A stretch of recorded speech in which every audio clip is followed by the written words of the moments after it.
Assalamualaikum warahmatullahi wabarakatuh. Alhamdulillah alladzi bi ni'matihi tatimmu shalihat. Segala puji bagi Allah Jalla Jalaluh yang karena nikmatnya kebaikan-kebaikan menjadi sempurna, yang karena rahmatnya niat-niat baik hamba dapat terlaksana. Allahumma salli wa sallim wazid wa barik wa an'im ala abdika wa rasulika sayyidina wa maulana Muhammadin wa ala alihi wa ashabihi ajma'in. Amma ba'd. Ahibati fillah, tak terasa bulan Sya'ban tinggal 10 atau 11 hari. Ini menunjukkan kita semakin mendekat ke bulan Ramadan. Dan kita masih berada di bulan Sya'ban. Yang kata Nabi SAW tentang bulan Sya'ban ini, dzaka syahrun yaghfalu anhu nas. Bulan Sya'ban adalah bulan yang diabaikan, yang dilalaikan oleh manusia. Banyak manusia tidak menghargai bulan Sya'ban. Padahal di bulan ini Rasulullah SAW banyak berpuasa. Kenapa beliau banyak berpuasa sunnah?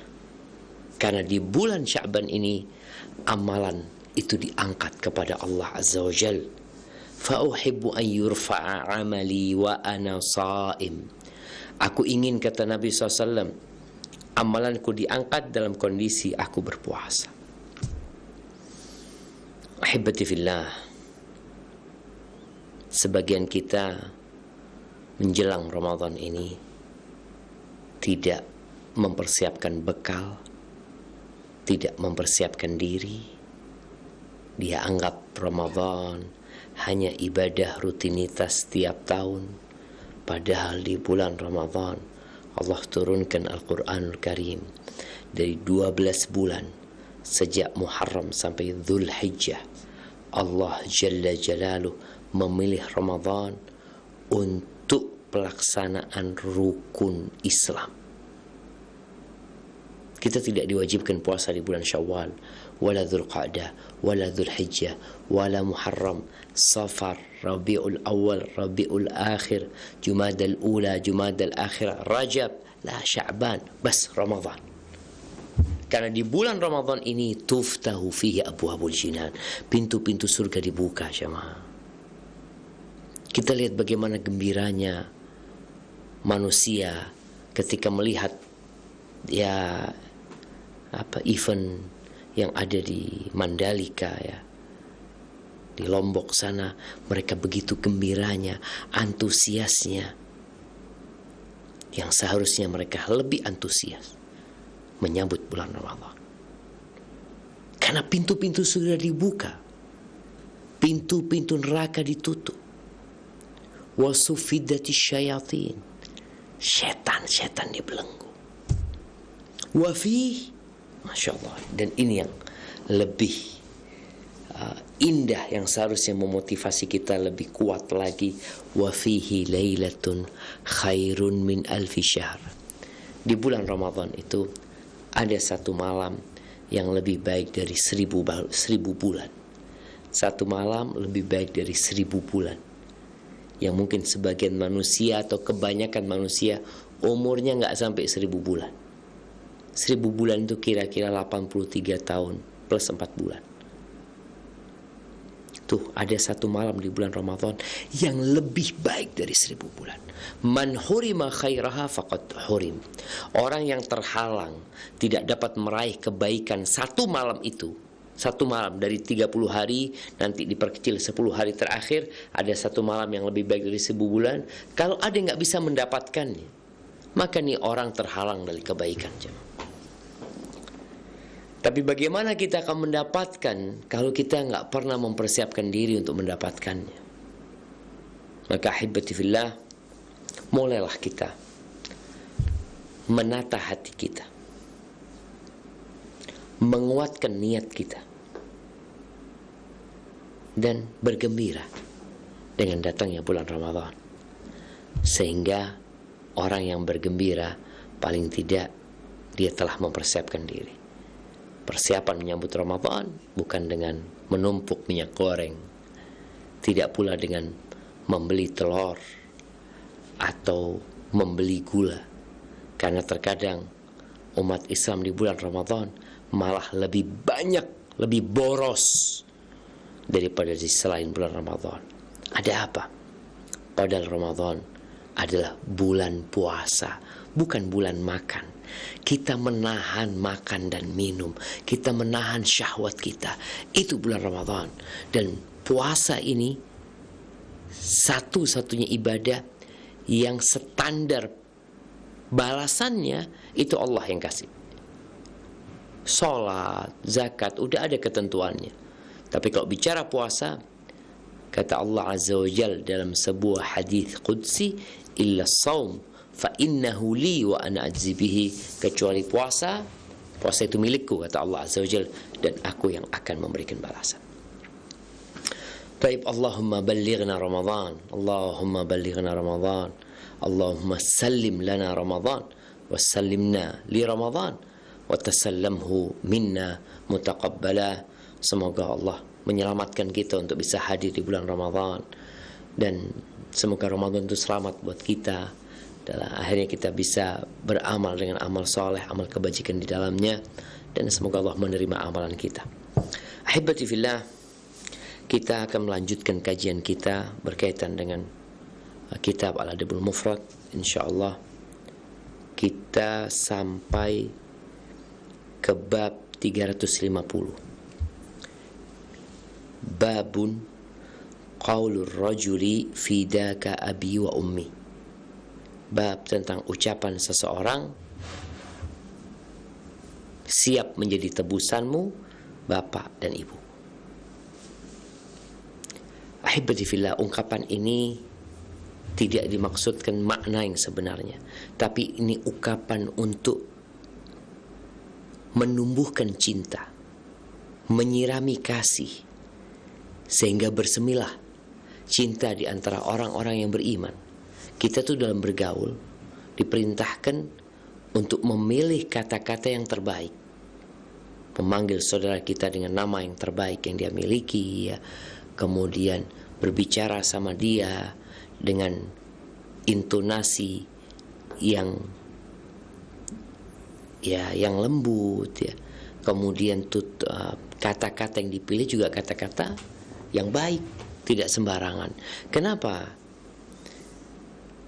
La yu'minu ahadukum, kata Nabi sallallahu alaihi wasallam, tidak beriman seseorang di antara kalian hatta yuhibba li akhihi ma yuhibbu li nafsihi, sampai dia mencintai saudaranya seperti dia mencintai diri sendiri. Ya tentunya kita nggak ingin ada orang ngomong nggak enak. Kita maunya orang itu ngomong baik sama kita. Kalau engkau ingin itu, maka tolong bicaralah yang baik kepada saudaranya. Qala Imam Bukhari rahimahullahu ta'ala, haddatsana Qabisah qala haddatsana Sufyan an Sa'ad ibn Ibrahim qala haddatsani Abdullah ibn Shaddad qala sami'tu Aliyan radhiyallahu anhu yaqul ما رأيت النبي صلى الله عليه وسلم يفدي أو يفدي رجلا بعد سعد سمعته يقول ارمي فداك أبي وأمي. Di sini Al-Imam Bukhari menyebutkan sebuah hadis dari Ali bin Abi Thalib. Abdullah bin Shaddad, dia mendengar Ali bin Abi Thalib radhiyallahu anhu berkata, Ra'aitun Nabi SAW, aku melihat Nabi sallallahu alaihi wasallam.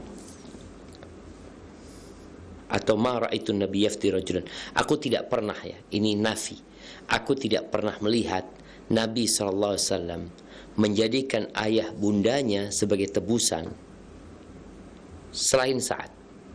Ini Ali. Yang Ali ketahui bahwa saya nggak pernah Ali mendengar wala melihat Nabi SAW menjadikan orang tuanya sebagai tebusan kecuali buat Sa'ad bin Abi Waqqas. Aku mendengar beliau berkata, irmi, lempar anak panahmu, lepas anak panahmu, fidaka abi wa ummi, menjadi tebusan untukmu, ayahku dan bundaku.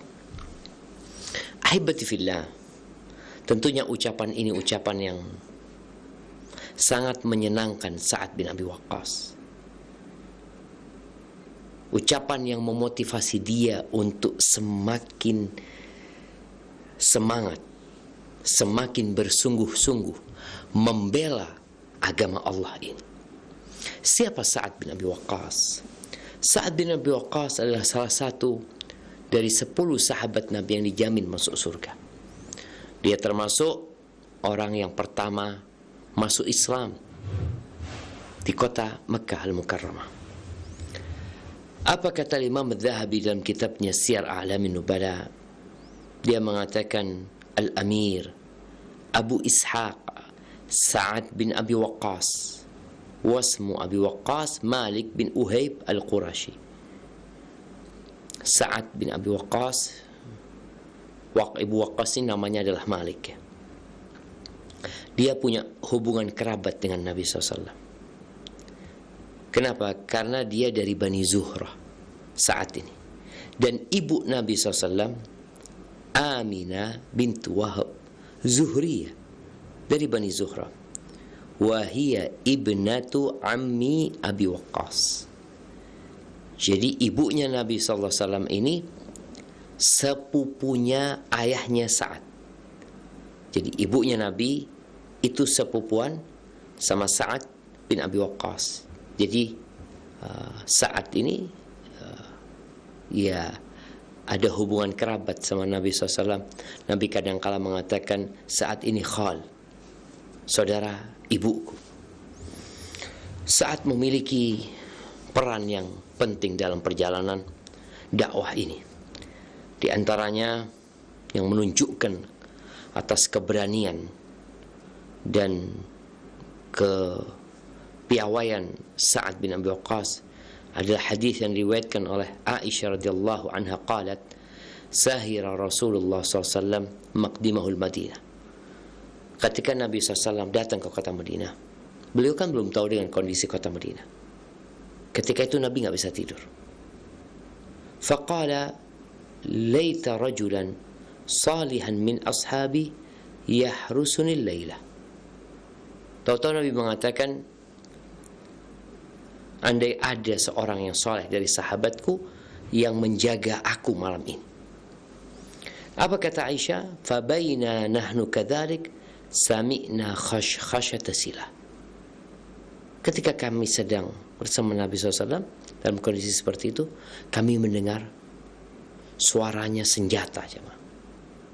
Jadi ada pedang itu kalau dibawa ya, atau tombak, kalau ketemu baju besi itu kan bersuara. Faqala man? Tanya, siapa ini? Kata. Qala Sa'ad bin Abi Waqqas. Sa'ad mengatakan kepada Nabi SAW, Sa'ad bin Abi Waqqas. Faqala Rasulullah sallallahu alaihi wasallam, ma ja'a bika? Apa yang mengirimmu ke sini apa? Ada apa engkau datang ke sini dengan bawa senjata lagi? Qala, kata Sa'ad, waqa'a fi nafsi khawfun ala Rasulillah sallallahu alaihi wasallam.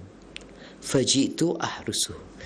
Kata Sa'ad, terbetik di hatiku kekhawatiran dengan Nabi SAW. Akhirnya aku datang untuk menjaganya. Fada'alahu Rasul SAW thumma na'am. Kemudian Nabi berdoa memintakan kebaikan buat Sa'ad, lalu beliau tidur. Qalat Aisyah, Aisyah menceritakan, fanama Rasulullah SAW hatta sami'tu ghatitahu. Rasulullah SAW akhirnya bisa tidur nyaman sampai terdengar suara nafas keluar masuk dari hidung Nabi SAW. Ya. Subhanallah. Kemudian ini cerita Qais, dia mengatakan sami'tu Sa'dan. Ini masih cerita Sa'ad. Bagaimana Nabi SAW menjadikan ayah bundanya tebusan buat Sa'ad nih. Tentunya Sa'ad memiliki kemuliaan dan keutamaan. Kita ini sedang dalam masa krisis idola. Idola yang dimunculkan oleh media, kebanyakan idola yang membuat kita lupa dengan akhirat kita. Idola-idola yang mengajak kita untuk terus berlanjut berbuat kemaksiatan. Di saat Ramadan sudah dekat seperti ini, masih dimunculkan orang-orang yang tidak memberikan manfaat buat muslim dalam dunianya. Artinya tidak menambah penghasilan dia, tidak membuat dia bersemangat untuk bekerja, wala untuk akhirat dia. Oleh karena itu, Anda tertarik untuk menyebutkan tentang Sa'ad yang Nabi SAW telah menjadikan ayah bundanya tebusan bagi Sa'ad. Apa kata Qais? Sami'tu Sa'dan radhiyallahu anhu yaqul, aku mendengar Sa'ad radhiyallahu ta'ala anhu berkata, inni la awwalul Arab rama bisahmin fi sabilillah. Aku adalah orang Arab pertama yang melemparkan anak panah dalam peperangan di jalan Allah SWT. Sa'ad. Jadi ceritanya itu, Nabi SAW mengirim pasukan yang di dalamnya ada Sa'ad bin Abi Waqqas. Dikirim kemana? Ke satu lokasi di Hijaz, Rabil. Sekarang menjadi miqat ya, Juhfa itu sekarang terkenal dengan Rabil. Nabi kirim pasukan ke Rabil. Di dalam pasukan tersebut ada Sa'ad. Fankafa al-musyrikun 'alal muslimin. Itu orang-orang musyrik menyerang umat Islam jamaah. Apa yang dilakukan Sa'ad? Sa'ad akhirnya mengambil anak panahnya. Dia mulai memanah kaum musyrikin sehingga mereka menjauh dari umat Islam. Itu adalah anak panah pertama yang dikeluarkan dalam Islam. Karena selama di kota Mekah nggak boleh perang umat Islam. Mereka nggak boleh bela diri. Ya udahlah, yang mereka lakukan adalah hijrah. Mereka tidak membela diri, mereka tidak melawan. Akhirnya mereka hijrah ke Habasyah, kemudian hijrah ke Madinah. Tapi setelah sampai kota Madinah, Allah Azza wa Jalla memberikan izin kepada umat Islam untuk bela diri. Udzina lilladzina yuqataluna bi annahum zulimu wa innallaha ala nasrihim laqadir. Diberi izin untuk orang-orang yang diperangi ya, karena mereka dizalimin, diberi izin bagi mereka untuk membela diri mereka. Nah, itu jadi anak pertama yang pertama dilemparkan dalam Islam adalah ketika Sariyatu Rabi', di mana Sa'ad bin Abi Waqqas radhiyallahu taala anhu ada bersama mereka. Kemudian cerita Sa'ad juga, kunna naghzu ma'an Nabi sallallahu alaihi wasallam wa ma lana ta'amun illa waraqus syajar. Kata Sa'ad, kita pernah perang sama Nabi SAW, artinya dalam satu perjalanan perang, dan kita nggak punya makanan apa-apa, habis makan mereka sudah. Illa waraqus syajar, kecuali daunnya pohon. Jadi mereka para sahabat bersama Nabi SAW dalam peperangan itu makan daun-daunan, yang itu akan berdampak kepada BAB mereka. Sampai kata Sa'ad radhiyallahu ta'ala anhu, hatta inna ahadana la yada'u kama yada'ul ba'ir aw isyah ma laha khalt. Sampai sebagian kita itu kalau BAB seperti BAB-nya kambing atau onta, sudah kayak gitu. Karena makan seperti makan rumput ya, makan daun-daunan, nggak ada campurannya sudah. Jadi kotorannya itu seperti kotorannya onta atau kambing. Ini cerita Sa'ad bin Abi Waqqas radhiyallahu taala anhu. Ketika perang Badar, Amir bin Sa'ad, anaknya Sa'ad ya, Amir, cerita dari bapaknya. Kata bapaknya ini, kata Sa'ad, radda Rasulullah SAW Umair bin Abi Waqqas an Badr. Ketika kita mau perang Badar itu, Nabi menolak, memulangkan Umair, adiknya Sa'ad, Umair bin Abi Waqqas. Istasgharahu, karena dia masih kecil. Fabaka Umair, Umair nangis. Fa'ajazahu, karena nangis dikasih izin sama Nabi SAW. Fa'aqadtu alaihi hammalata sayfihi, akhirnya aku yang mengikat tali pedangnya. Walaqad syahidtu badran wa ma fi wajhi sya'ratun wahidah amsahuha biyadi. Aku ketika ikut perang Badar, saat ingin mengatakan, aku masih muda belia waktu itu. Di wajahku itu belum ada bulunya, belum ada rambutnya, belum tumbuh jenggotnya Sa'ad. Subhanallah. Ahibati fillah, ketika perang Badar, perang yang terjadi di bulan Ramadan tahun kedua Hijriah, dengan jumlah pasukan musuh 1000, dengan pasukan berkuda mereka yang banyak sekali, dan pasukan umat Islam hanya 300 belasan. Bersama mereka ada 2 penunggang kuda. Apa kata Abdullah bin Mas'ud ketika melihat bagaimana saat perang di perang Badar itu?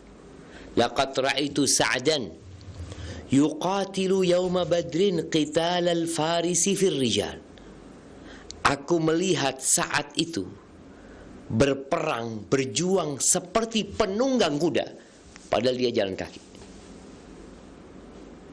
Kita tahu bagaimana seorang yang berkuda ketika bertemu dengan musuh, maka dia berada di atas, dia tinggi, sehingga dia bisa menggunakan pedangnya dengan nyaman, tombaknya, sehingga juga dia kelihatan dengan musuhnya dari jarak yang cukup jauh. Ini saat ketika itu perang dalam kondisi berjalan kaki, tapi seperti penunggang kuda. Radhiyallahu ta'ala anhu.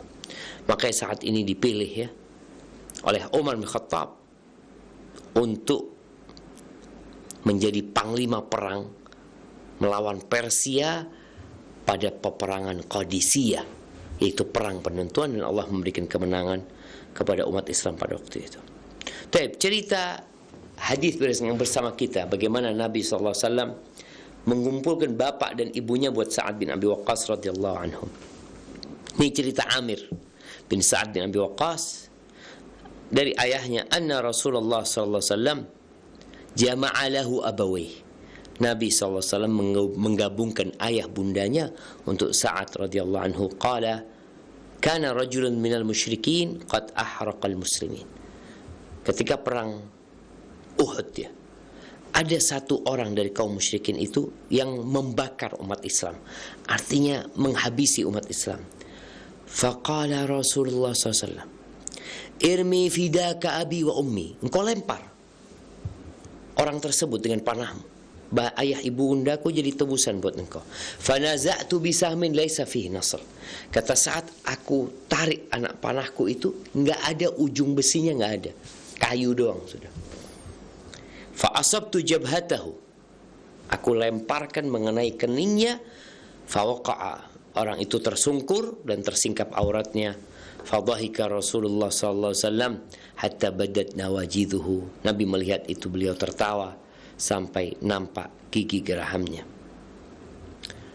Kemudian di cerita yang lainnya dari Sa'ad, annahu rama yauma Uhud, bahwasanya dia menjadi pemanah pada waktu perang Uhud itu. Falaqad ra'aitu Rasulullah sallallahu alaihi wasallam yunawiluni nabla wa yaqul, aku melihat Nabi SAW memberikan kepadaku anak panah sambil berkata, irmi fidaka abi wa ummi, engkau lemparkan Sa'ad, ayah bundaku, sebagai tebusan untukmu. Hatta innahu la yunawiluni as-sahma ma lahu min nasl, sampai Nabi SAW memberikan kepadaku anak panah yang enggak ada besinya. Fa armi bihi. Subhanallah jemaah, itu Sa'ad bin Abi Waqqas.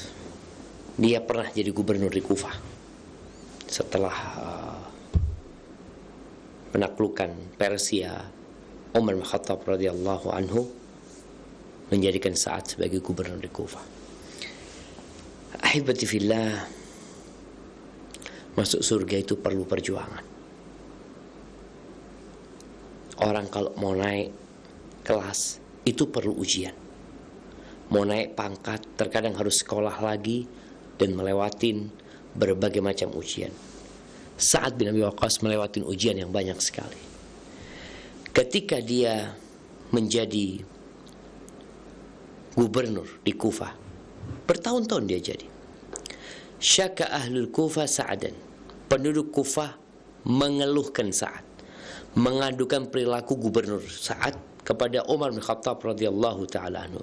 Fa'azalahu. Akhirnya sama Umar dipecat Sa'ad ini. Wasta'mala alaihim Ammaran.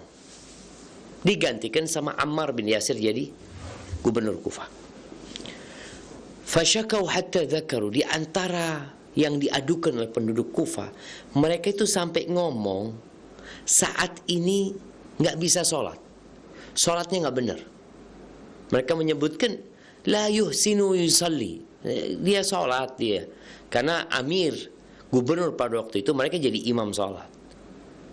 Ada yang mengeluhkan, mengadukan kepada Umar bahwasanya saat nggak bisa sholat, nggak baik sholatnya.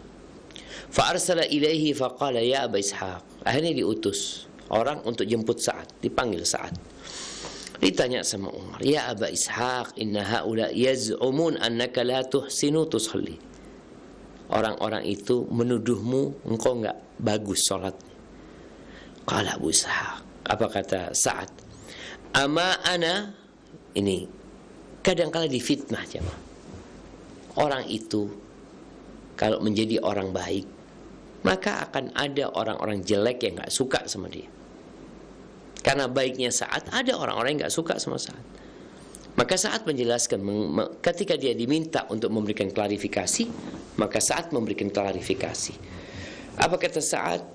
Wallahi fa inni kuntu usalli bihim salata Rasulullah SAW. Aku tuh salat bersama mereka seperti salatnya Rasulullah SAW. Ma akhrimu anha, nggak ada yang dikurang-kurangin gitu, nggak ada yang dibolongin. Artinya salatnya seperti Nabi SAW. Usalli salatil isya fa arkutu fil ulayain wa ukhifu fil ukhrayain. Ketika salat isya, contohnya ini saat memberikan contoh kepada Umar bin Khattab, di 2 rakaat pertama aku panjangin, kan memang baca surat, baca Al-Fatihah dan baca surat. Adapun di 2 rakaat yang terakhir aku pendekin. Ini orang beranggapan saat ini nggak konsisten gitu loh. 2 rakaat panjang, 2 rakaat pendek. Gimana ceritanya? Karena mereka nggak tahu sholat yang benar, akhirnya menggunakan perasaan mereka, sholatnya Saat nggak benar. Maka Saat jelaskan, aku sholat isya itu 2 rakaat pertama aku baca surat, 2 rakaat kedua aku nggak baca surat, pendek jadinya.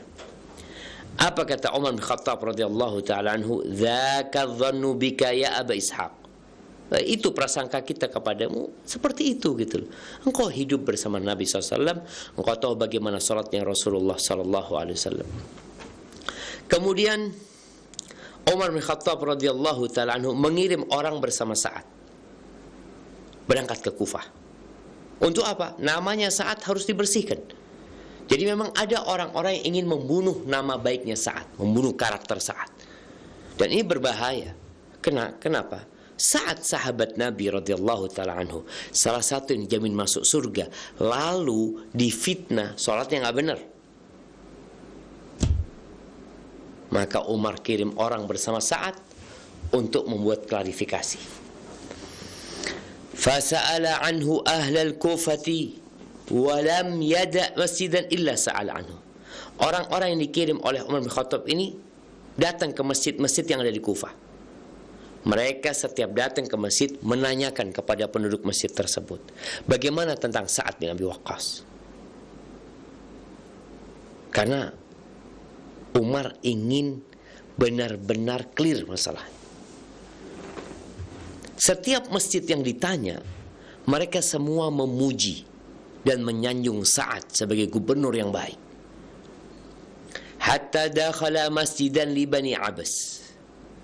Sampai mereka itu, orang-orangnya Umar bersama Sa'ad ini, masuk ke masjidnya kabilah Bani Abbas. Ketika ditanya mereka tentang bagaimana Sa'ad, faqama rajulun minhum. Salah seorang dari mereka yang bernama Usamah bin Qatadah, kunyahnya itu Abu Sa'dah, berkata, Ama idna syattana, karena engkau sudah minta dengan serius tentang informasi yang akurat berkaitan dengan Sa'ad, fa inna Sa'dan, kalian tahu Sa'ad itu gimana? La yasiru bis sariyah. Sa'ad itu nggak pernah ikut perang. Ini menunjukkan orang yang santai, padahal saat itu memimpin peperangan-peperangan besar. Bagaimana tadi Nabi SAW menggabungkan ayah bundanya untuk Sa'ad. Ini orang menuduh Sa'ad mengatakan, la yasiru bisariyah, nggak ikut perang. Wala yaqsimu bisawiyah, kalau bagi, nggak rata. Dia kalau bagi nggak sama rata, pilih kasih. Wala ya'dilu fil qadiyah, kalau memutuskan satu perkara nggak adil dia. Subhanallah jamaah. Dia menuduh Sa'ad dengan 3 perkara. Gak pernah ikut perang. Kemudian gak membagi dengan sama rata. Kemudian tidak adil dalam memutuskan hukum. Qala Sa'ad. Sa'ad berdoa. Sa'ad ini termasuk yang doanya mustajab jamaah. Apa kata Sa'ad? Ama wallahi la ad'uanna bi thalath. Demi Allah, aku akan berdoa memohon kepada Allah dengan tiga perkara. Dia menuduhkan 3 perkara saat meminta kepada Allah 3. Apa kata Sa'ad? Allahumma in kana abduka hadha kadhiban qama riya'an wa sum'atan fa'atil umrahu wa atil faqrahu wa arridhu bil fitan. Ya Allah, kalau hambamu ini berdosa. Saat ngomong itu, karena boleh jadi omongan orang ini benar, tapi saat tahu dia berdosa. Tapi sebagai adab dia berdoa memohon kepada Allah Azza wa Jalla, dia mengatakan, in kana abduka hadha kadhiban, kalau hambamu ini berdusta dengan omongan dia. Qama riya'an wa sum'atan, dia tadi bangkit menampilkan dirinya dalam rangka untuk disanjung, untuk dipuji, untuk didengar sama orang, maka aku minta fa'atil umrahu, panjangkan umurnya, dipanjangin umurnya. Wa atil faqrahu, panjang umur ini boleh jadi baik, boleh jadi buruk, tapi karena saat mengatakan panjangkan umurnya sehingga dia jadi tua renta, jadi orang sepuh yang sudah tidak bisa berbuat apa-apa. Wa atil faqrahu, panjangkan kefakirannya, jadikan dia orang fakir yang udah tua, miskin lagi. Wa arridhu bil fitan, dan berikan hukuman kepada dia dengan fitnah-fitnah, paparkan dia kepada fitnah-fitnah yang ada. Wa kana ba'd, setelah kejadian itu orang ini memang panjang umurnya. Syekhun, dia kalau ditanya kenapa engkau kok kayak gini, orang ini mengatakan, Abu Sa'ad ini mengatakan, Syekhun kabir maftun asabatni da'watu Sa'ad, aku adalah orang yang sudah sepuh, yang sudah tua renta, yang terfitnah. Aku dapat ini gara-gara doanya Sa'ad. Artinya doanya Sa'ad benar, Allah mengabulkan doanya Sa'ad. Karena Sa'ad dizalimi dengan ucapan orang ini, maka hati-hati dengan doanya orang yang dizalimi. Qala Abdul Malik fa ana ra'aituhu ba'du, setelah itu aku melihat orang tua itu qad saqata hajibahu ala ainaihi minal kibar, yang namanya alis ini udah jatuh jemaah, udah hampir nutupin matanya udah, karena sudah tua renta. Wa innahu la yata'arrad lil jawari fit turuq yang mizuhunna, dia itu di jalanan kalau ngelihat perempuan lewat ya, gadis-gadis lewat, dia godain. Nggak malu nih orang. Udah tua renta godain tuh anak-anak perempuan. Itu karena ya doa orang yang zalim ini dikabulkan sama Allah Azza wa Jalla. Dan saat nggak dizalimi aja doanya mustajab jemaah. Taib Amir bin Sa'ad punya saudara namanya Umar bin Sa'ad. Ada perbedaan antara Amir dan Umar. Umar bin Sa'ad ini termasuk yang ikut dalam fitnah yang terjadi antara para sahabat, yang nantinya akhirnya Umar ini, karena dia seorang yang gila kekuasaan, udah dikasih nasihat sama bapaknya, tapi sang anak maksa, akhirnya anaknya ini terjebak dalam kasus pembunuhan Husain bin Ali bin Abi Thalib, cucunya Rasulullah SAW.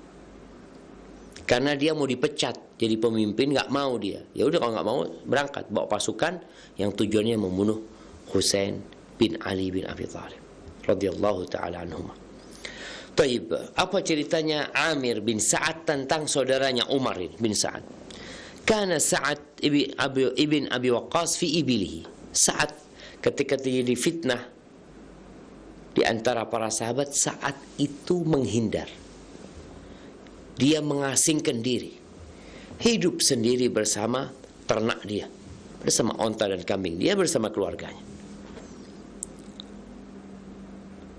Saat dari jauh ngelihat ada penunggang onta, dilihat sama Sa'ad. Sa'ad mengatakan kepada orang-orang, kalian ngelihat nggak ada orang yang menuju ke sini? Katanya nggak ada, kayaknya burung. Enggak. Ketika udah mulai mendekat, Sa'ad mengatakan, hada Umar. Sa'ad tahu ini anaknya sendiri, ini Umar. Ketika Sa'ad melihat Umar datang, Sa'ad mengatakan radhiyallahu taala anhu, a'udzu billahi min syarri hadzal rakib. Aku berlindung kepada Allah dari kejahatan penunggang ini. Fanazal, sampai ke tempatnya Sa'ad, kemudian dia turun. Faqala lahu, apa kata anaknya kepada ayahnya? Anzalta fi ibilika wa ghanamika, anazalta fi ibilika wa ghanamika. Apa engkau singgah bersama onta-ontamu, kambing-kambingmu, wa taraktan nas yatanaza'una al-mulka bainahum. Engkau biarkan orang-orang berebut kekuasaan di antara mereka. Ini tanda nih orang suka dengan kekuasaan Umar ini. Gimana ayah? Engkau biarkan orang rebutan. Apa yang dilakukan Sa'ad? Saat ini sengaja menghindar untuk menyelamatkan diri. Gimana dia mau berperang, mau ikut perang, sedangkan mereka adalah orang-orang yang muslim, sesama muslim. Maka Sa'ad kemudian memukul dadanya Umar ini. Fadaraba Sa'dun fi sadrihi. Dipukul dadanya Umar ini sambil mengatakan, uskut, diam engkau. Sami'tu Rasulullah sallallahu alaihi wasallam yaqul, innallaha yuhibbul 'abdat taqiyal ghaniyal khafi. Saat ini dia sibuk dengan onta dan kambingnya dalam rangka meraih cinta Allah Azza wa Jal, bukan merebut kekuasaan duniawi. Saat mengatakan kepada Umar, sesungguhnya aku mendengar Rasul sallallahu alaihi wasallam bersabda, sesungguhnya Allah itu mencintai hamba yang bertakwa, melaksanakan perintah Allah, menjauhi larangannya. Al-Ghani, bertakwa, kaya, punya kelebihan harta. Bertakwa, punya kelebihan harta. Al-Khafi, tapi dia menyembunyikan diri.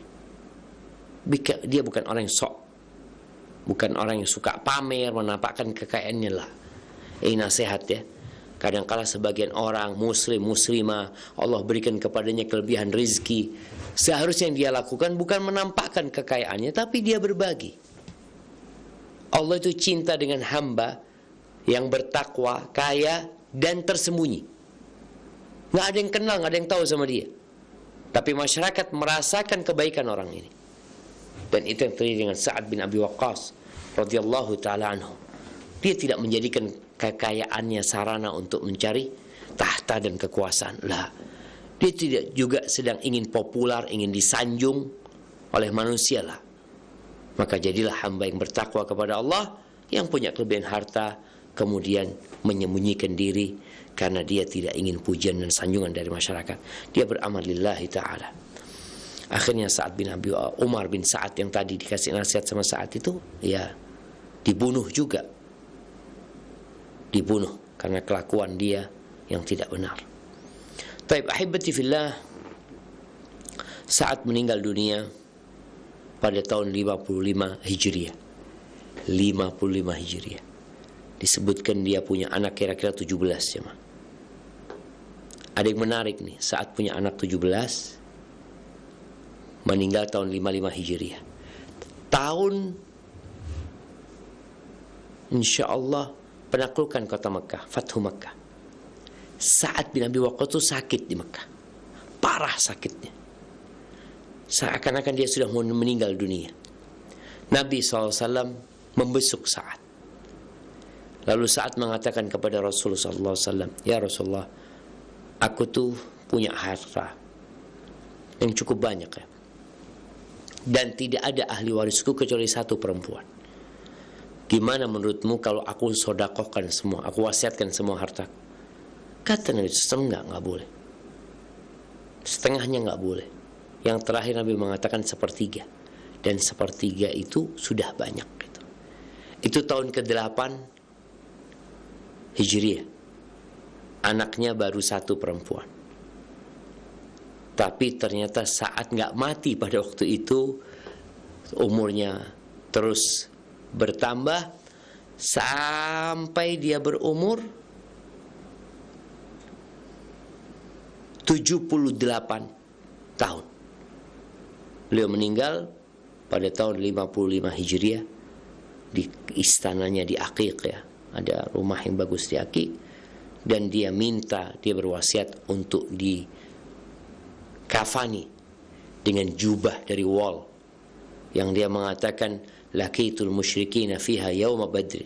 Dengan jubah ini aku berjumpa dengan pasukan musyrikin ketika perang Badar, dan aku sembunyikan itu yang namanya jubah agar jadi kafanku ketika aku meninggal dunia. Rahimallahu rahmatan wasi'ah. Ini cerita Sa'ad bin Abi Waqqas radhiyallahu taala anhu, yang seharusnya kita umat Islam mengenali beliau, mencontoh beliau, dan meniti jalan yang telah beliau contohkan untuk kita. Ahibati fillah, hadis selanjutnya masih di bab yang sama. Imam Bukhari mengatakan, haddatsana Ali ibn al-Hasan qala akhbarana al-Husain qala haddatsana Abdullah bin Buraidah an abihi qala kharaja an-nabiy sallallahu alaihi wasallam ila al-masjid wa Abu Musa yaqra faqala man hadha faqultu ana Buraidah ju'iltu fidaka. Naam, dia ju'iltu fidak qala qad utiya hadha mizmaran min mazamiri ali Dawud. Masya Allah jemaah. Baik, di sini Imam Bukhari mengatakan telah mengajarkan kepada kami Ali ibn al-Hasan. Dia berkata telah mengajarkan kepada kami Al-Husain. Dia berkata telah mengajarkan kepada kami Abdullah ibn Buraidah ibn Husayb. Dari Buraidah ibn al-Husayb, dia mengatakan kharajan Nabi SAW ilal masjid. Suatu hari Nabi SAW itu berangkat menuju ke masjid. Nah, beliau menuju ke masjid seperti Masjid Nabawi. Di situ beliau mendengar Abu Musa al-Asy'ari sedang membaca Al-Quranul Karim. Abu Musa al-Asy'ari. Faqala man hadha? Nabi bertanya, siapa ini? Artinya siapa orang yang lagi bersama Nabi SAW? Kata Buraidah, ana Buraidah, aku Buraidah ya Rasulullah. Semoga aku menjadi tebusan buat engkau. Qala, maka Nabi SAW mengatakan kepada Buraidah tentang Abu Musa al-Asy'ari, apa katanya? Qala qad u'tiya hadha mizmaran min mazamiri ali Dawud. Ini orang telah Allah kasih suara yang enak. Suara yang enak dari suara yang enak yang Allah berikan kepada keluarganya Nabi Daud. Nabi Daud kalau baca Zabur itu semuanya berhenti. Burung-burung pun ketika mendengar Nabi Daud membaca Zabur, mereka semuanya ikut menyimak dari indahnya suaranya Nabi Daud. Dan ternyata Abu Musa al-Asy'ari telah dikasih sama Allah suara yang indah. Siapa Abu Musa al-Asy'ari? Beliau namanya Abdullah bin Qais ibn Salim radhiyallahu anhu. Beliau masuk Islam sudah lama ketika di Mekah. Kemudian hijrah ke Habasyah. Beliau meriwayatkan banyak hadis. Kemudian beliau dari Habasyah hijrah ke Madinah ya. Beliau adalah di antara para sahabat yang ahli fikih. yang ahli ilmu, di antara yang diriwayatkan dari beliau ya, bahwasanya beliau itu kalau mandi berusaha mandi di kamar mandi yang gelap gulita. Kenapa? Aku nggak bisa gitu loh. Artinya mandi dalam kondisi telanjang dilihat sama Allah Azza wa Jal, dia malu sama Allah Azza wa Jal. Maka dia akhirnya memilih mandi dalam kondisi tenggelam. Apa? Dalam kondisi gelap gulita. Padahal Allah sebenarnya melihat dalam kondisi seperti apapun, tapi itu bentuk malunya. Abu Musa Al-Ash'ari radhiyallahu ta'ala anhu. Taib, Al-Imam Al-Zahabi menyebutkan bahwasanya Abu Musa Al-Ash'ari ini termasuk sahabat yang membaca atau mengambil Al-Quran langsung dari Nabi SAW. Kemudian di Basrah beliau menjadi pengajar Al-Quran di sana, mengajarkan tentang agama kepada penduduk Hafrah, kepada penduduk Basrah ya. Di antara kemuliaannya Abu Musa Al-Ash'ari yang suaranya disebut sama Nabi SAW sangat indah sekali. Bahkan Nabi menyebutkan laqad u'tiya hadha mizmaran min mazamiri ali Daud. Telah dikasih. Mizmar itu bisa berarti seruling ya. Tapi di sini kinayah tentang suara yang indah dari suara yang indah yang Allah berikan kepada keluarganya Nabi Daud alaihissalam. Di antara kemuliaan dan keutamaan Abu Musa Al-Ash'ari, hadis Abu Burdah ibn Abi Musa dari ayahnya, bahwa Rasul SAW pernah berdoa buat Abu Musa Al-Ash'ari. Apa doanya? Allahumma gfir li Abdullah bin Qais dzambah. Ya Allah, ampuni dosanya Abdullah bin Qais, yakni Abu Musa. Wa adkhilhu yaumal qiyamah mudkhalan karima. Dan masukkan dia pada hari kiamat ke tempat masuk yang mulia. Nabi SAW pernah mengirim Abu Musa Al-Ash'ari bersama Mu'ad bin Jabal untuk berdakwah ke Yaman, daerah Zabid dan Aden. Dan Abu Musa pernah menjadi gubernur Kufah untuk Umar bin Khattab, sebagaimana Sa'ad bin Abi Waqqas pernah menjadi gubernur Kufah, kemudian juga pernah menjadi gubernur Basrah ya. Dia baru datang ketika dia hijrah dari kota Mekah ke Habasyah. Dia tuh baru datang ke Madinah pada tahun ke-7 Hijriah. Jadi terlambat datangnya ke kota Madinah karena masih berada di Habasyah. Dan dia telah berjuang bersama Nabi alaihi salatu wassalam dengan perjuangan yang dengan perjuangan yang sangat indah ya, yang tercatat dalam sejarah. Kemudian beliau meninggal dunia pada tahun 42 Hijriah, dimakamkan di Mekah. Ada yang berpendapat beliau dimakamkan di dekat Kufah sana. Wallahu a'lam bishawab. Tapi itulah cerita Abu Musa Al-Ash'ari yang suaranya sangat indah sekali, sehingga Nabi senang mendengarkan bacaan Abu Musa Al-Ash'ari radhiyallahu ta'ala anhu. Baik, ahibati fillah, mungkin itu yang dapat kita kaji pada kesempatan kali ini.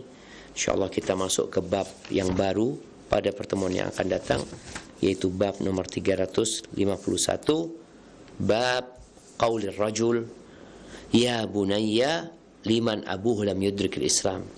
Bab ucapan seseorang, wahai ananda, ditujukan kepada orang yang bapaknya nggak masuk Islam, bapaknya nggak sempat masuk Islam. Maka kita diperbolehkan untuk memanggil dia dengan wahai ananda ya, sehingga dia jadi senang gitu ketika ada orang yang menganggapnya sebagai anak. Barakallahu fiik. Ana kembalikan ke moderator untuk melanjutkan dengan sesi tanya jawab. Jazakumullah khair. Wa jazakallahu khairan, kami sampaikan kepada Al-Ustaz Dr. Syafiq bin Riza Basalamah MA hafizahullahu ta'ala yang telah memberikan nasihatnya kepada kita dari pembahasan kitab Al-Adabul Mufrad karya Al-Imam Al-Bukhari rahimahullahu ta'ala. Saudaraku seiman dan seakidah, untuk selanjutnya kami undang Anda memasuki sesi tanya jawab. Baik, untuk kesempatan pertama di malam hari ini kita akan coba angkat penanya melalui line telepon di nomor. Halo, Assalamualaikum warahmatullahi wabarakatuh. Waalaikumsalam warahmatullahi wabarakatuh. Dengan siapa di mana, Ibu? Dengan hamba Allah di Riau. Baik, silakan. Ya, terima kasih. Begini Ustaz, ketika kita masih muda, ya, seseorang itu berangan-angan ingin memiliki sesuatu yang tidak terjangkau dengan kesempatan yang ada padanya. Dan contohnya seperti ingin membeli mobil. Seiring dengan berjalannya waktu, setelah dia berumur lebih kurang mencapai 6 tahun, alhamdulillah dia berhasil membeli mobil. Dan dia bisa, ini seorang perempuan Ustaz, dan dia bisa mengendarai mobil itu. Alhamdulillah. Pertanyaannya, Ibu? Waktu dia masih muda itu, dia ingin mempunyai mobil itu dengan berangan-angan, dia ingin dipuji oleh orang-orang. Dia berkeinginan untuk dipuji. Dan seiring waktu telah hilang keinginan itu, dan sekarang telah memiliki mobil. Alhamdulillah dia bisa membawa mobil itu, dan pujian orang yang diinginkan sewaktu dia masih muda itu sekarang terjadi di waktu sekarang ini. Dan dia merasa sangat berdosa dengan keinginannya yang dulu itu. Baik. Nah, bagaimana menyikapi hal seperti yang sekarang ini, Ustaz? Dengan pujian-pujian orang dilontarkan kepada dia karena dia telah berusia lanjut dan bisa mengendarai mobil. Baik. Ini bagaimana menyikapinya, Ustaz? Baik. Apakah dengan kita itu sering minta ampun kepada Allah atau bagaimana? Terima kasih. Warahmatullahi wabarakatuh. Waalaikumsalam warahmatullahi wabarakatuh. Tafadhol ya Ustaz. Masya Allah, barakallah fiik. Naam, ahibati fillah. Dunia ini tempat bermain. Yang membuat seorang terlena kadang-kadang. Sehingga dia memiliki angan-angan yang fana dan sejatinya akan dia tinggalkan. Tapi karena dunia ini menggoda, akhirnya dia nggak sadar. Baik, Allah mengatakan, "Fala taghurrannakumul hayatud dunya, wala yaghurrannakum billahil gharur." Kalian jangan tertipu dengan kehidupan dunia dan jangan mau ditipu sama tukang tipu. Itu syaitan. Seorang yang berangan-angan lalu dia berusaha bekerja untuk mendapatkan contohnya tadi mobil. Tujuannya adalah riyaan wa mufakharatan. Tujuannya adalah supaya dia pamer, mendapatkan pujian dari orang, berbangga diri. Maka orang yang seperti ini ketika dia bekerja berusaha fahuwa fi sabili syaitan, maka dia berada di jalannya syaitan. Seharusnya dia kalau punya keinginan, ya untuk memenuhi kebutuhan dia. Kenapa engkau kepingin mobil?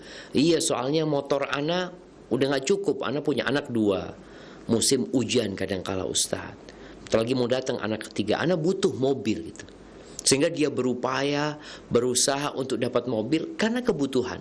Maka insya Allah dia berada di jalan yang Allah Azza wa Jalla fi sabilillah. Tapi kalau tujuannya tadi riya'an wa mufakharatan, maka dia di jalannya syaitan. Apa yang harus dilakukan? Bertobat kepada Allah Azza wa Jalla, menyesali, ingat bahwasanya nggak ada gunanya pujian manusia buat dia. Apa manfaat buat dia? Enggak. Memang ini bukan dalam ibadah ya, ini pamer bukan dalam ibadah gitu loh. Berbeda dengan riya dalam ibadah, tapi hal ini tercela gitu loh. Maka hendaklah beristighfar, mohon ampun sama Allah Azza wa Jalla, sehingga harapannya kita bisa membersihkan diri kita dan katakan di dalam diri kita bahwasanya ana punya mobil, alhamdulillah, ana bisa mengendarainya juga karena Allah Azza wa Jalla yang ngasih juga Allah Azza wa Jalla. Semoga mobil dan kendaraan ini menjadi manfaat. Jadi untuk mengikis keinginan dipuji dan disanjung oleh manusia, walaupun sekali lagi jamaah, ini bukan urusan ibadah ya. Beda dengan riya dalam ibadah yang akan membatalkan ibadah dia. Tapi ini bukan ibadah sehingga nggak batal atau nggak gugur ibadahnya, tapi dia tetap tercela dengan apa yang dia lakukan. Tugas dia adalah tadi mengingat bahwasanya semuanya dari Allah Azza wa Jalla, Allah yang memberikan segalanya, dan Allah kalau mau ambil Allah bisa ambil dari kita tanpa persetujuan kita, sehingga ya kita jadi nggak punya apa-apa lagi. Hadza wallahu a'lam bissawab. Nah.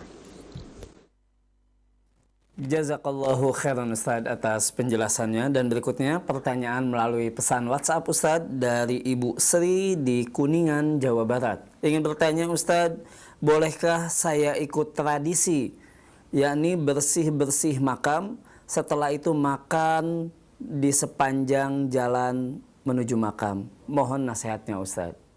Masya Allah, barakallahu fi.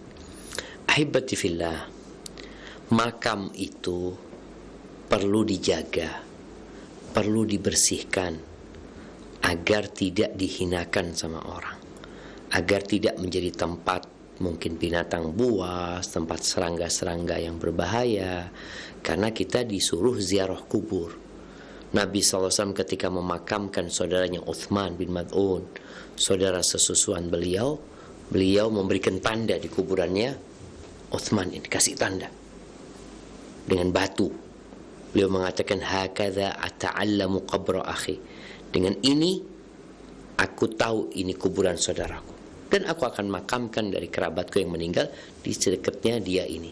Jadi kalau bicara bersih-bersih kuburan, kalau memang kuburan itu perlu dibersihkan, ya kita bersihkan kuburan orang tua kita. Selain kita datang ziarah kubur, ya, mengucapkan salam kepada orang tua kita, kemudian mendoakan orang tua kita, lalu kita bersihkan. Kalau memang harus ada yang dibersihkan, nggak ada masalah.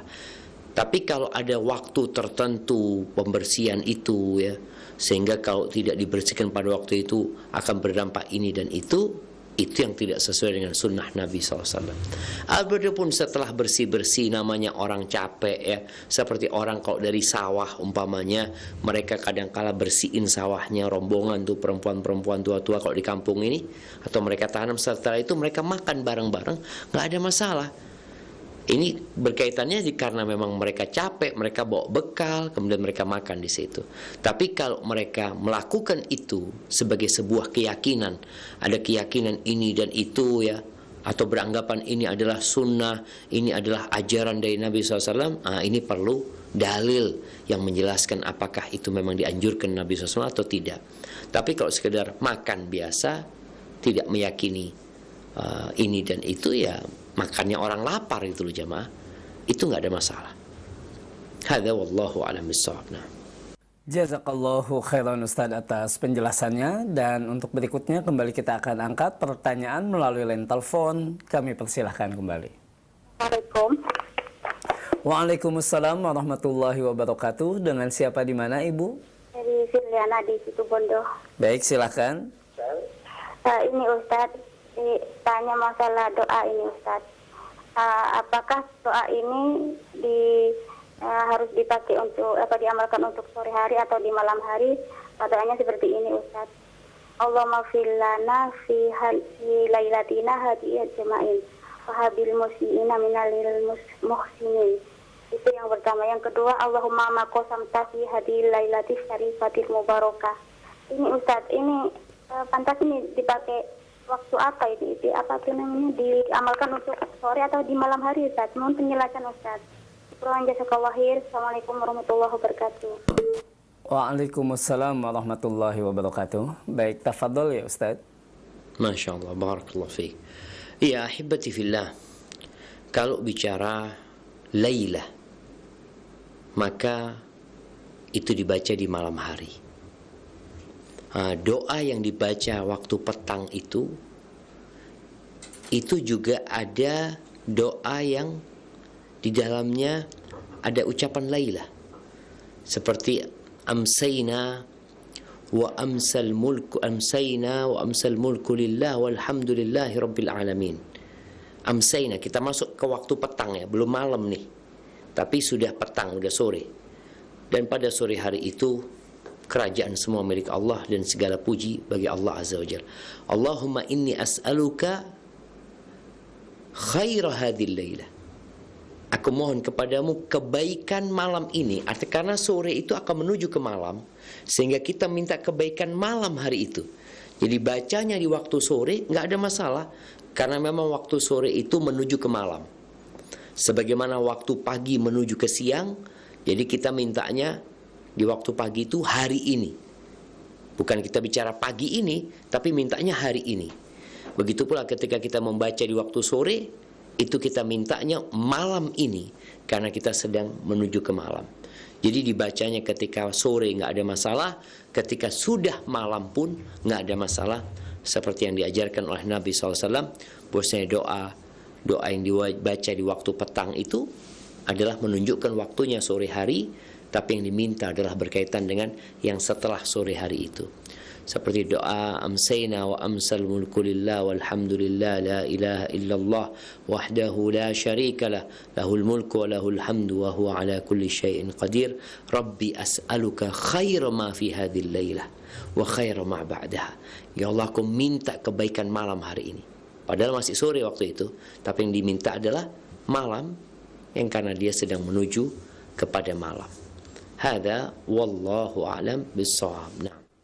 Jazakallahu khairan Ustaz atas penjelasannya, dan berikutnya pertanyaan kembali melalui pesan WhatsApp Ustaz dari hamba Allah di Bekasi.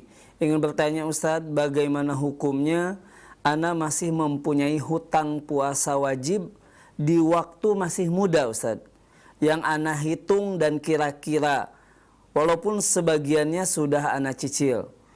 Karena ana pernah dengar kita puasa Ramadan yang akan datang harus sudah lunas hutang puasa wajib dan tidak menjalani puasa sunnah termasuk ayyamul bid pula. Mohon penjelasannya Ustaz, benarkah ini? Tafadhol ya Ustaz. Masya Allah, barakallah fiik. Ya ahibati fillah, berbicara tentang puasa, ingat, puasa di bulan Ramadan adalah rukun Islam yang telah diwajibkan oleh Allah Azza wa Jalla. Allah mengatakan, ya ayyuhalladzina amanu kutiba alaikumus siyam kama kutiba alal ladzina min qablikum la'allakum tattaqun. Wahai orang-orang yang beriman, diwajibkan atas kalian berpuasa sebagaimana diwajibkan atas umat-umat sebelum kalian, dengan tujuan agar kalian bertakwa kepada Allah Azza wa Jalla. Jadi disyariatkannya puasa itu tujuan agar bertakwa kepada Allah Azza wa Jalla. Baik, ada orang yang punya uzur. Allah sebutkan, faman kana minkum maridhan aw ala safar fa'iddatun min ayyamin ukhar. Barang siapa yang sedang sakit, sedang musafir, nggak apa-apa dia berbuka, tapi ganti di hari-hari yang lainnya. Kemudian bagi perempuan juga yang datang bulan, nggak boleh dia berpuasa, maka dia harus menggantikan di hari-hari yang lainnya. Kapan waktu pelunasan utang puasa itu?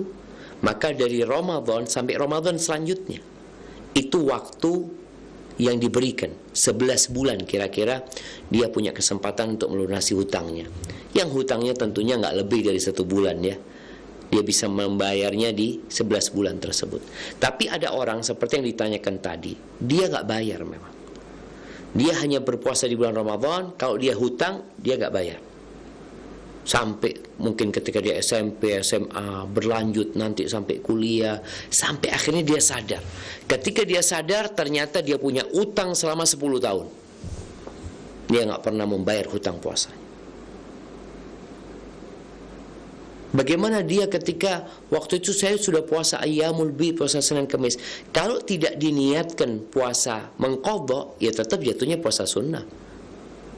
Maka harus ada niat. Ada perbedaan puasa wajib dengan puasa sunnah. Sehingga yang seharusnya dilakukan adalah orang yang punya utang, itu puasa ayyamul bid, puasa Senin Kamis diniatkan qadha. Kalau dia punya utang 10 tahun kira-kira berapa? Kalau tiap tahunnya 10 berarti 80 hari. Kalau tiap tahunnya 8 hari dia anggap datang bulan, kalau itu perempuan, maka kali 10 80 hari. Kalau dia puasa Senin Kamis, selama 10 bulan lunas sudah utang. Tapi niatnya puasa qadha. Terus gimana Ustaz kalau udah kelewatan? Maka hendaklah bertobat kepada Allah Azza wa Jalla. Bertobat. Karena engkau menunda-nunda kewajibanmu yang engkau mampu untuk melunasinya tepat waktu. Dan ahibati fillah, ada ibadah yang wajib, ada ibadah yang sunnah. Seorang muslim harus belajar skala prioritas. Yang wajib itu lebih dicintai Allah daripada yang sunnah. Maka seharusnya kita menunaikan yang wajib, melunasi hutang-hutang kita, baru kemudian berpuasa sunnah. Hada wallahu a'lam bissawab. Nah. Jazakallahu khairan Ustaz atas penjelasannya, dan berikutnya kami angkat kembali penanya melalui line telepon. Assalamualaikum. Waalaikumsalam warahmatullahi wabarakatuh. Dengan siapa di mana Ibu? Saya Ibu Usman dari Yogyakarta. Baik, silahkan Ibu. Ya. Assalamualaikum Ustaz. Waalaikumsalam warahmatullahi wabarakatuh. Ustaz, saya yang ingin menanyakan tentang haji Ustaz. Ya, saya itu kan tahun 2020 kan yang haji ditunda itu Ustaz. Terus kadarullah kan saya berangkat bersama dengan suami saya. Kadarullah di tanggal 12 Januari kemarin suami saya meninggal. Nah, gitu. Saya sekarang sudah mengurus untuk yang menggantikan haji itu anak saya yang laki-laki. Saya punya anak laki 2, yang saya menggantikan yang satu sudah punya porsi haji juga Ustaz. Yang ingin saya tanyakan, kalau saya membadalkan haji itu harus dengan harus keluarganya atau boleh dengan misalnya dengan apa ya? Harus keluarganya ataukah harus lewat biro atau orang lain, boleh enggak Ustaz? Atau sebenarnya saya pribadi punya porsi haji reguler. Kemudian saya berangkat itu haji khusus Ustaz. Saya punya haji reguler, apa besok menunggu saya ketika saya berangkat haji reguler untuk membadalkan suami saya. Baik. Atau saya bisa badal dengan orang lain gitu Ustaz. Biar bisa tahun ini badal juga. Baik. Baik, jazakillahu khairan. Makasih Ibu. Ustaz dengan nasihatnya.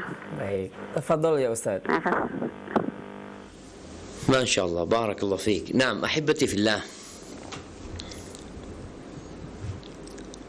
50.000 tahun yang lalu, sebelum penciptaan langit dan bumi, takdir manusia telah dicatat. Bagaimana ibu itu telah memiliki rencana untuk berangkat haji yang keberangkatannya telah ditetapkan tahun 2020.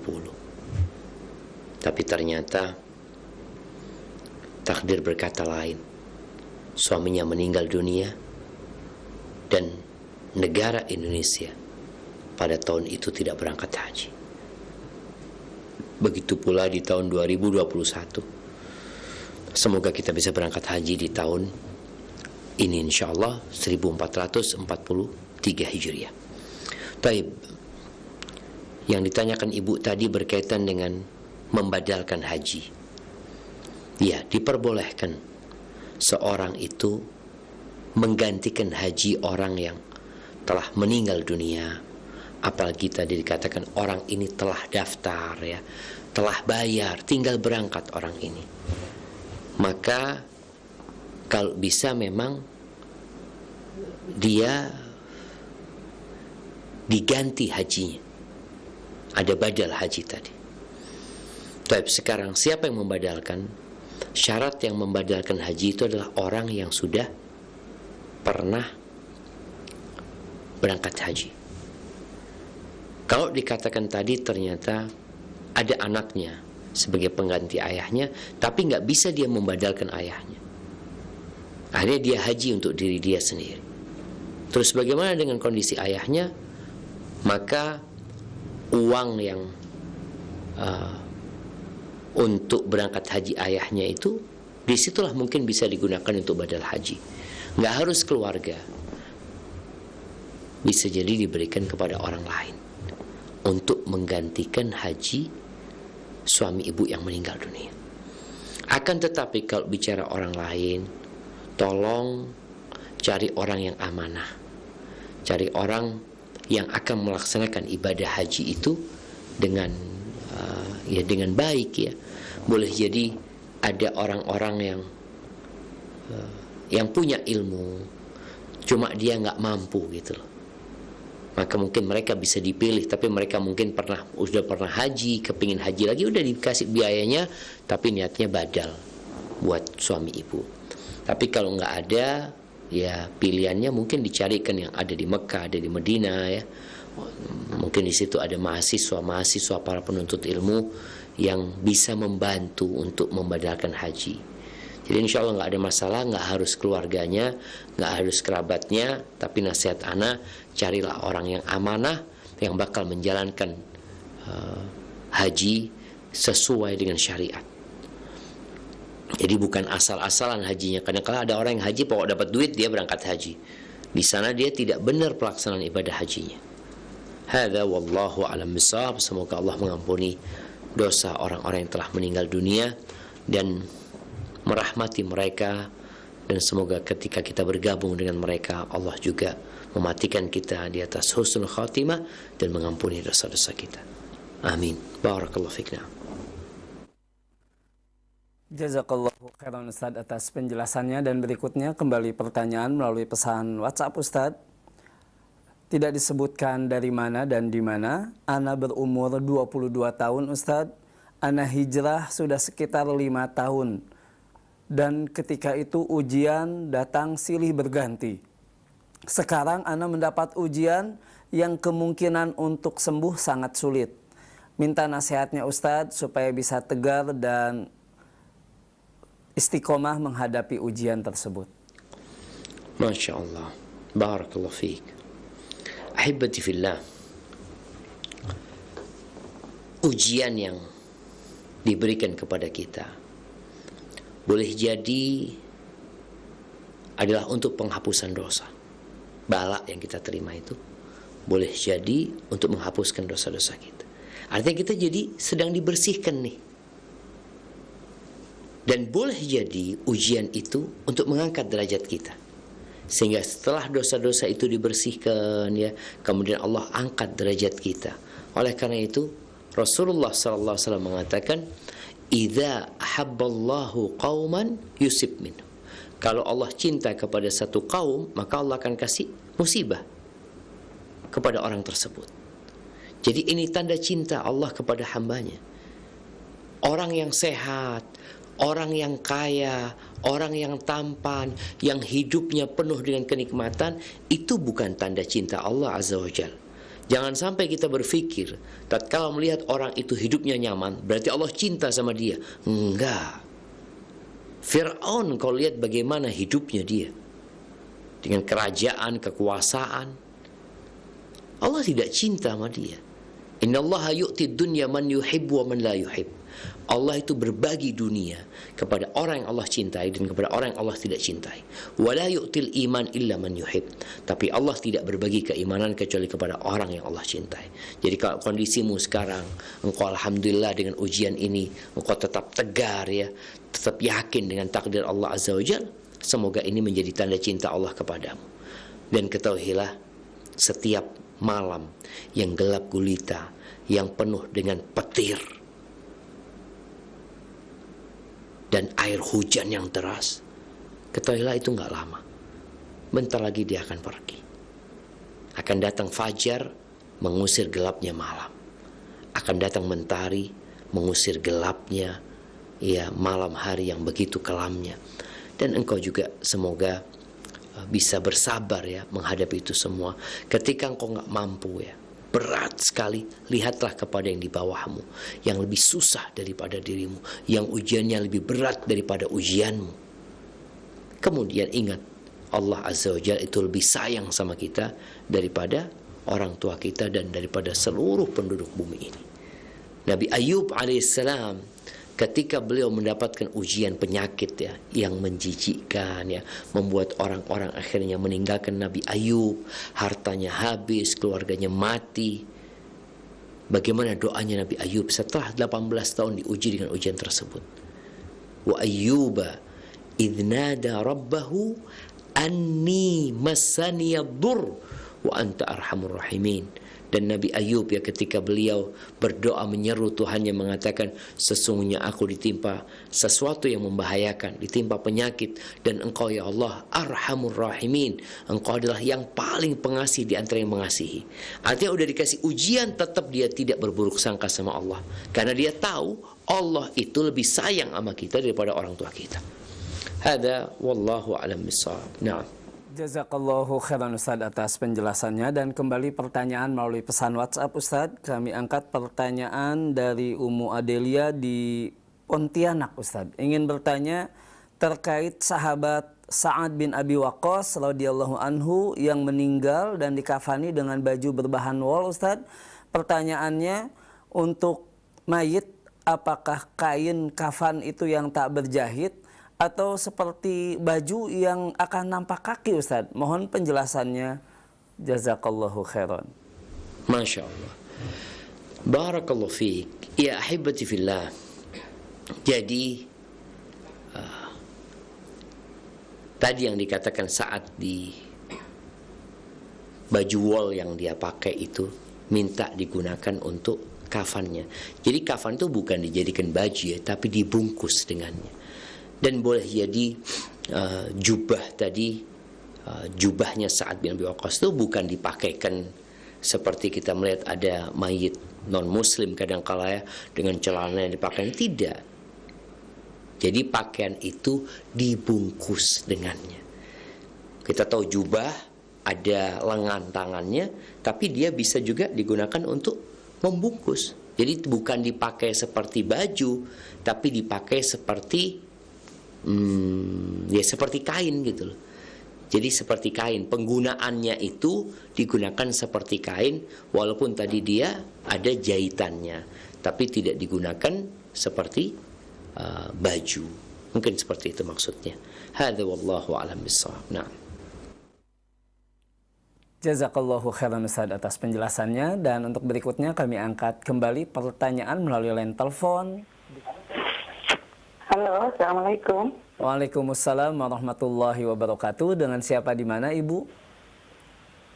Ini dengan Ibu Farida, Maluku Utara, Falabi Cahaya. Baik, silakan Ibu.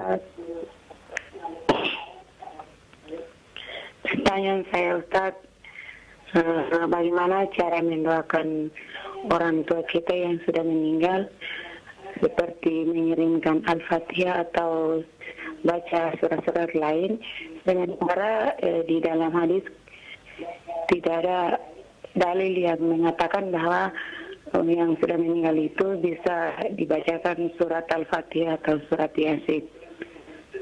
Baik. Mohon penjelasannya Ustaz. Baik, jazakillahu khairan untuk Ibu Farida. Kami persilahkan Ustaz. Masya Allah, barakallahu fiik. Ya ahibati fillah, siapa yang tidak cinta dengan orang tuanya? Orang yang membesarkan dia, merawat, mendidik, kemudian mereka meninggal dunia. Kita ingin berbuat baik kepada mereka yang telah berbuat baik kepada kita. Apa saja yang bisa kita lakukan buat orang yang telah meninggal dunia? Yang pertama adalah mendoakan mereka. Makanya Rasul SAW ketika ada mayit, beliau mendoakannya. Ketika sholat jenazah, beliau membaca Allahumma ghfir lahu warhamhu wa'afihi wa'fu anhu. Kalau kita lihat sholat jenazah itu 4 takbir. Takbir yang pertama Al-Fatihah, takbir yang kedua sholawat, takbir yang ketiga doa buat yang meninggal dunia, dan juga di takbir yang keempat kemudian bersedekah buat yang meninggal dunia. Itu juga disebutkan dalam hadis yang sahih. Adapun mengirimkan pahala bacaan Al-Quranul Karim, ini ada khilaf di antara para ulama. Ada yang mengatakan sampai, ada yang mengatakan tidak sampai. Karena memang Nabi SAW tidak pernah mengajarkan dalam hadis yang sahih ini, selama yang anak pelajarin, bahwasanya Nabi SAW tidak pernah menyuruh sahabat untuk mengirimkan Al-Fatihah. Kita tahu Al-Fatihah surat yang paling mulia, tapi ternyata Nabi SAW nggak pernah menyuruh kita mengirimkan Al-Fatihah wala membaca Al-Quran kemudian kita hadiahkan pahalanya buat yang meninggal dunia, walaupun tadi ada memang sebagian ulama yang berpendapat, di antaranya ini mungkin dalam mazhab Hambali, bahwasanya bacaan Al-Quran itu boleh dihadiahkan kepada yang meninggal dunia, sebagaimana kita boleh bersedekah atas nama orang yang meninggal dunia. Tapi pendapat yang lebih kuat, nggak sama sedekah dengan bacaan Quran. Sedekah ada hadisnya, ada penjelasannya. Nggak sama membadalkan haji, itu ada hadisnya. Sedangkan membaca Al-Quranul Karim kemudian dihadiahkan buat yang meninggal dunia, memang belum ada hadis yang sahih yang Anda ketahui di mana Nabi SAW menyuruh kita para sahabat atau menganjurkan para sahabatnya untuk membacakan Al-Fatihah kepada syuhada Uhud, kepada syuhada Badar, ya, kepada ibunda kita Khadijah radhiyallahu taala anha. Itu tidak disebutkan dalam hadis-hadis yang sahih. Hadza wallahu a'lam bissawab. Nah. Jazakallahu khairan Ustadz atas penjelasannya, dan tampaknya pertanyaan tadi menjadi penutup untuk sesi tanya jawab di kesempatan malam hari ini Ustadz. Tafadhol ikhtitam dari antum Ustadz. Barakallahu fiik. Nah, ahibati fillah. Ana ingin mengingatkan bahwasanya kita sebagai seorang muslim hendaklah benar-benar menghargai bulan Sya'ban ini. Rasulullah SAW yang sudah diampuni dosa-dosa beliau yang lalu dan yang akan datang, beliau masih memanfaatkan momentum Sya'ban ini sebagai persiapan untuk meraih yang terbaik di bulan Ramadan. Dan di bulan ini pula amalan itu diangkat. Kemudian tadi kita juga melihat bagaimana Rasulullah SAW memuji para sahabatnya, menyanjung para sahabatnya. Itu diperbolehkan selama itu tidak membahayakan orang tersebut. Apalagi kalau itu dapat memotivasi dia menjadi lebih baik. Maka hendaklah kita berusaha untuk bertutur kata yang baik, menjalin cinta dan kasih sayang di antara masyarakat, dan kita jadikan Indonesia negeri yang damai, tentram, dengan rahmat Allah Azza wa Jalla. Tapi itu mungkin yang dapat Anda sampaikan, kurang lebihnya mohon maaf. Jazakumullah khairan.